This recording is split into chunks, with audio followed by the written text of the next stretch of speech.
kimchi. So, itong kimchi, nabili ko to doon sa tindahan ng kaibigan ng hipag ko. Ang tawag dito, hindi ko alam, nakalimutan ko yung pangalan ng shop niya. Basta nasa likod yun ng school ng LCBA. Tapos, katabi siya ng cool and ice cream ata yun. Yun ang natandaan kong shop. Pero yung shop nito, nakalimutan ko yung pangalan. Basta Korean shop din siya. So, yun. Alam niyo na naman siguro kung anong lasa nito. Noodles lang naman yan, di ba? Tsaka itlog. Tapos yung kimchi, masarap tong kimchi, try nyo. Kasi sulit yung 150 pesos na isang tub na ganito. Hindi ko alam kung 75 grams ba to or 50 grams. Basta mga ganan siya. Ayan, ganan siya ka laki. Or ganito. Basta 75 or 50 grams. Alin man doon. 150 pesos only. Try nyo. Masarap.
Ayan. Puro sulat ng anak ko. Ayan.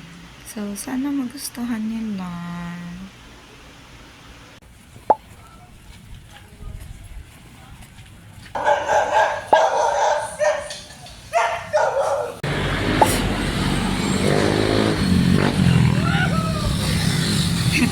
Ito yung bakery na binibila namin. Masarap na pandesal.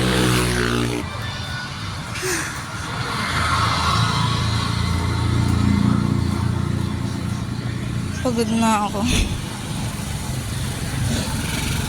Mamadali kasi ako. Late na ako sa meeting namin. Ayun yung outage namin. Sa taas. Ay.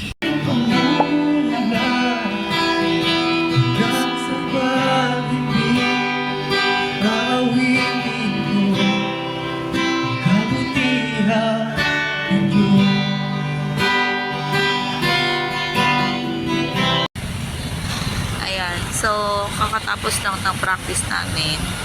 Nag-chat ang asawa ko. Hintayin ko na lang siya dito kasi malapit na siya.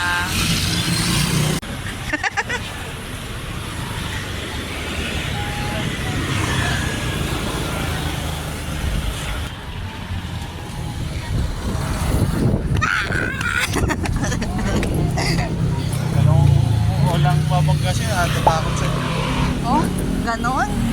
Dapat lang, matakot sila sa akin. Tapos ka nagbablog ako. Okay, so ito eh. Bye-bye na.